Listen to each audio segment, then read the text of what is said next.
Hi again guys, and welcome to episode 55 of Days Gone By, the review series for the classic car selection of Gran Turismo, with a couple of vintage cars in there as well for good measure. And this particular model is, I would say, one of the more fun, definitely, and potentially one of the most useful classic Japanese cars in the game. It's not a vehicle which you hear everyone talking about. It's certainly not a vehicle which tends to be considered OP or banned from certain lobbies in the similar way to stuff like the Ford Focus RS or the NSXR road car or the Chaparral 2J. It's not that level of good, but it is good for sure.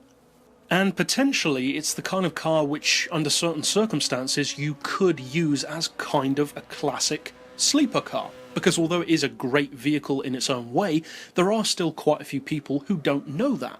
And as such, you can school them. Now this car is a Mitsubishi, of course. It's the Galant in classic form.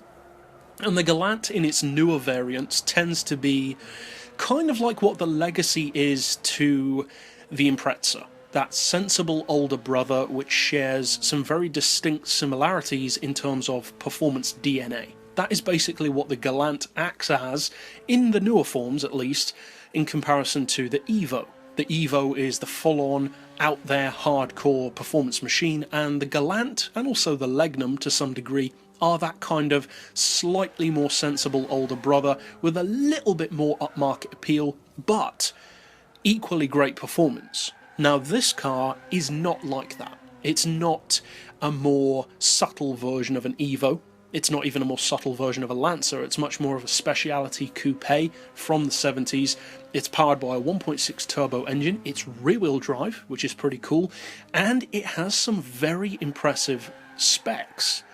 When you tune it, 306 horsepower is not bad at all, and it's probably more than you might expect. Looking at the car, you may assume possibly 250, maybe 260, possibly 270 horsepower tuned, so 306 is pretty impressive, especially for a smaller engine classic. Now the torque is also pretty good, not as remarkable. 207 foot-pounds certainly is more than enough for a small, light classic though. And speaking of being lightweight, it really is. 862 kilos is a very nice amount of weight to be working with, because this car is small, yes, but it's not tiny. It's a decent sized classic coupe. It's a similar size to some of the classic Skylines or various other classic Japanese cars and Japanese coupes specifically. The horsepower per tonne is 355, which again is pretty good, and that's mainly thanks to the fact that the weight is so low. Now, you combine all of that together, 306 horsepower, 862 kilos, you may expect the PP to be perhaps a little too high, but thankfully on this particular occasion it's actually really well placed. 481 PP I would say is perfect for this car in fully tuned form. I wouldn't necessarily recommend building it to 481 PP because that's a bit overly specific. If however you wanted to build it to say 450 or 475 or more if you wanted to, it definitely has usefulness there, because many other vehicles at that kind of PP level with good performance would tend to be stuff like front wheel drive coupes, front wheel drive hatchbacks, and maybe some classics with a bit more power but also more weight. So this car kind of nestles between all of those other categories really nicely. It's light, but it's also pretty powerful, especially for its PP level. Now, what about the way it performs?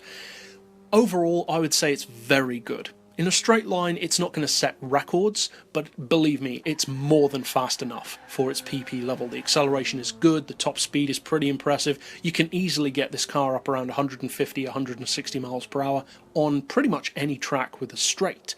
That's pretty good for a classic. You don't really need much more than that at the 481 PP level or potentially lower. The handling is also fantastic on this car. It can be used as a drift car thanks to the lightweight rear-wheel drive coupe style, but at the same time with slightly different diff settings and suspension settings, it can fly around the track, because unlike some other classics like for instance the Honda 1300 coupe, this is not a front-wheel drive car. It is rear-wheel drive, like the classic Nissan GTR.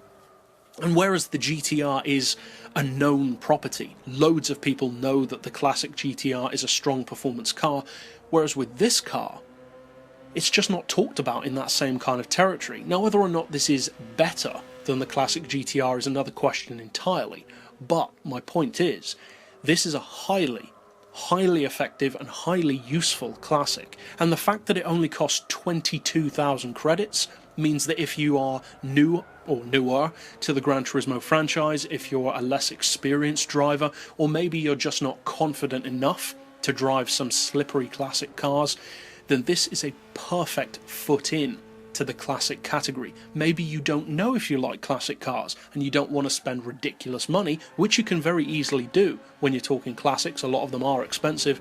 This is a perfect shoe-in because not only is it cheap, but it's also really good.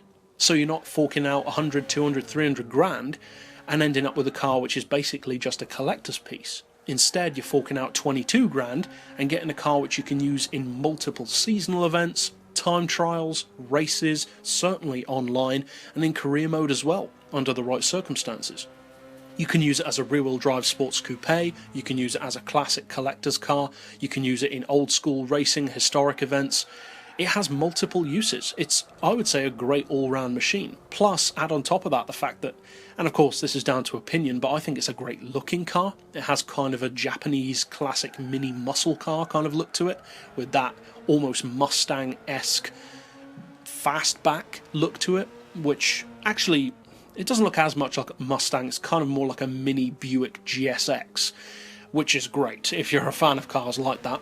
Overall, definitely check this car out. If you're a classic fan, you've probably already been aware of how good this is. If you're not, definitely give it a try, because if you're not a fan of classics, it might just get you into them.